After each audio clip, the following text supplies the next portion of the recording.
So what change do you both want to make in fashion? I would love to change people's perception about the things that they have. Just in general, like the things that you have in your closet hold so much more value than you believe them to. And the more that you teach people how to make things, the more they will value the things that they have and the things that they will purchase in the future. It'll just hold so much more value if they know what it takes to make those things. What do I want to change in fashion? I just want people to feel comfortable and feel themselves. You know, I think that fashion is supposed to be this expression of who we are. It's this armor for our soul, you know, and I think that it gets convoluted and twisted because of the way that the industry is. So I'd love for fashion to be an inclusive, you know, safe place, I think. Yeah. That's cool. I love that. Answer your own question. Yeah. I would Oh, love me. to hear. Yes. I would love to hear what you think. I think it's similar to both. I think I want fashion to be a place where all bodies can feel beautiful and valued and worthy. And I want clothes to be available for everyone, no matter what body you have, no matter how you identify, that there's clothes for you. And I want us to have a deep appreciation for clothes and realizing that clothes capture so much emotion and feeling and memory, and that can transform us when we put that on our skin, right? Clothes are a second skin, and so that's the type of fashion world I think we all want to create. What's like your staple in your closet? Like one thing, even if it's like the rags of the rags pajamas that you've had forever, like what's the one piece of clothing that you like refuse to get rid of? I have a lot of them, so that's a hard question to answer. I get very sentimental and attached to my clothes. It becomes like emotional connection. 1000%. I think because of the investment that I make in the clothing that I have, you know, the way that I source it, the way that I make sure that it's, you know, I do a lot more sustainable shopping now, small local designers, one-off pieces. So I get really emotionally invested into my clothing because it is showing me. So I don't know that I have one piece. It's like two closets full. Yeah. What's like, I guess what would be like one of the thrifted items that like stands out to you? That would be a good one too. That was my other question. I for love you. finding vintage denim. It's like, Ooh, you know yeah. how you go on eBay and you find your lots and things like that? I love finding dead stock vintage denim jackets. I love finding weird denim jackets and modifying them. Like, I just found this week like a 1990s John Paul Gaultier denim when they were doing denim, and it's like crazy. Love that. But that's the kind of, you know, people don't even know that stuff exists. So much of the fashion that we have now is derivative of all this stuff, and we just kind of like forget about it. So know.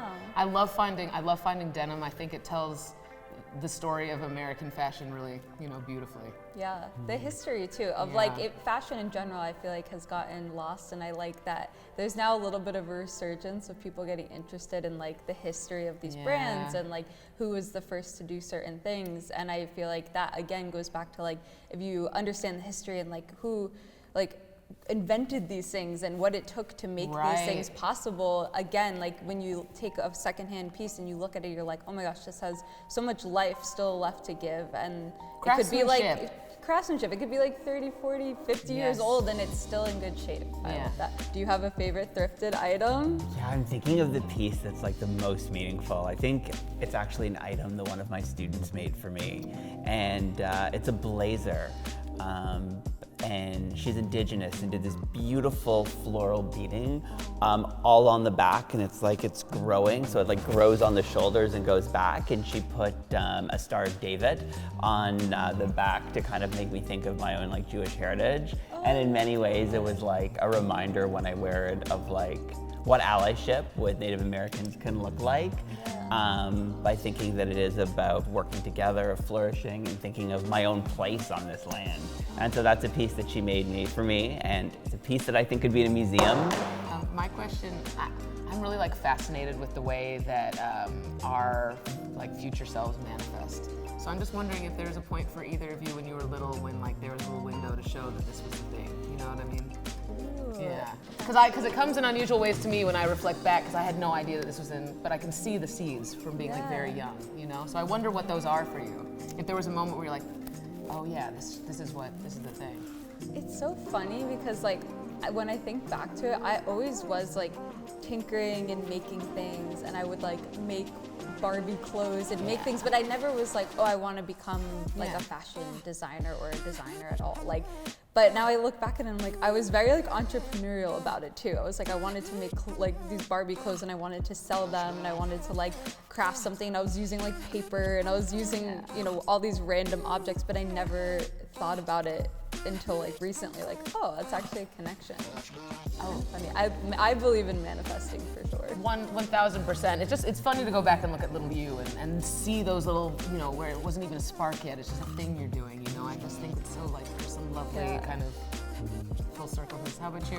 Yeah, I mean, there's so many. I shared this in the individual interview, but when I was in grade 9 to like 14, my friend had taken a modeling course and was told that she was too big to be a model because she was a size 16. And it just sounded wild to me. It made no sense. And so I took photos that she got from this modeling course and I sent them off to a magazine where I lived. And the editor ended up calling me, assuming I was her modeling agent, and booking her for a photo shoot. And from there I started this modeling agency in my family's basement that focused on models of different sizes and ages and races and abilities, and models that were not being signed by other agencies. Oh my God. And I feel like I know. I feel like I didn't even like know what I was doing. Like I had no clue, which I think is why I did it.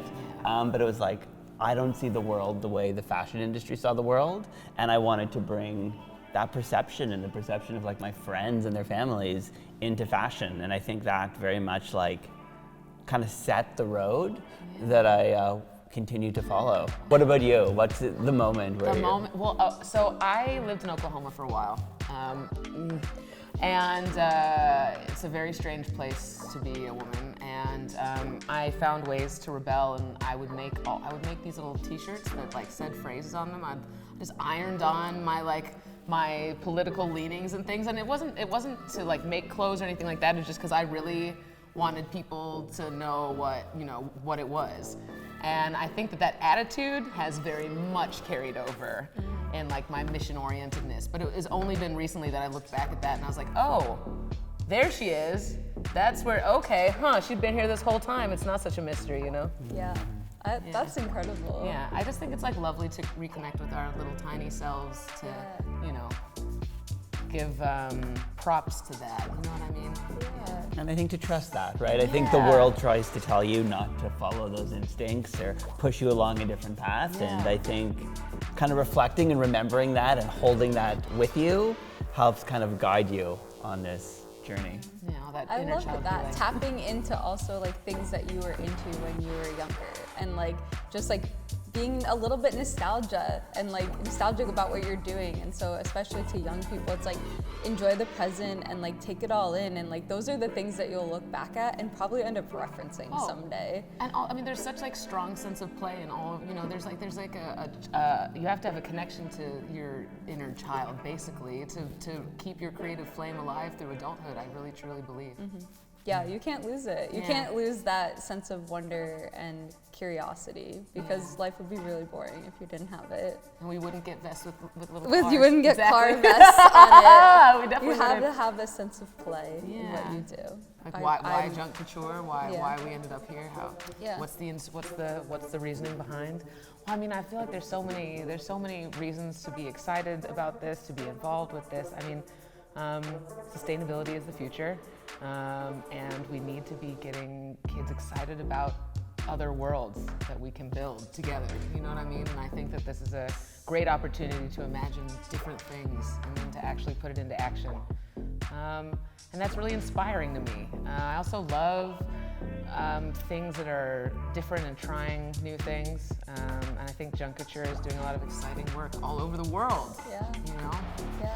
There's no boundaries with it. And I think that's what's really cool, because a lot of the time when you're a young person, people, like you said, set expectations, set boundaries. And with fashion, like their possibilities are limitless. And I think with the opportunity with Junk Couture, it's like you can literally make whatever you want with the materials that you have, and to be as resourceful as you possibly can, and you can see the results from it. And I think that just goes to show like how much possibility there really is with junk.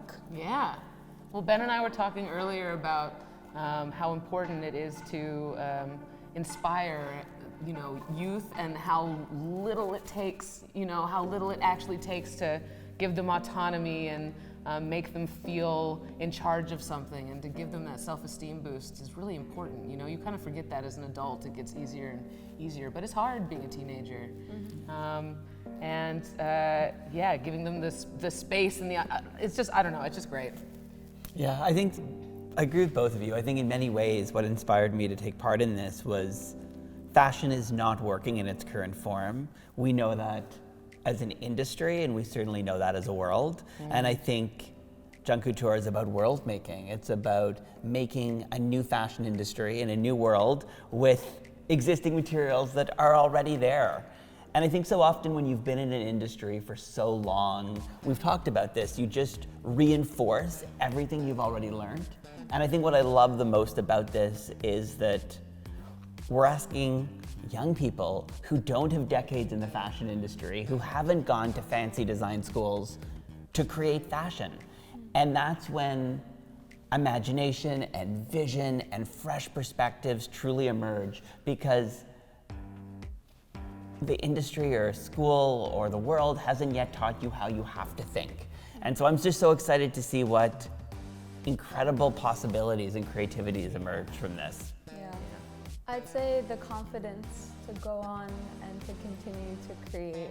I think that's a really important thing, because it is hard to have confidence in this industry specifically, but in life, there's a lot of people that you'll judge yourself and compare yourself to, but ultimately it's what you think of yourself, and all the hard work and all the time put into this, you will see the results, and I hope that gives the confidence boost that you'll need to go on and to continue to create actual change in the world. Well, I was going to say something along those lines, is just to do it, to get to face whatever fear there is and do it anyway. That's it. just do it anyway. I would say that while you're learning to make clothes, you can apply what you learn by making clothes to anything you want to do in the world. You're learning to create, and whether you take that to government, to other forms of business, to your own life, to not-for-profit, to anything, the world is about creating, and this is teaching you how to do that.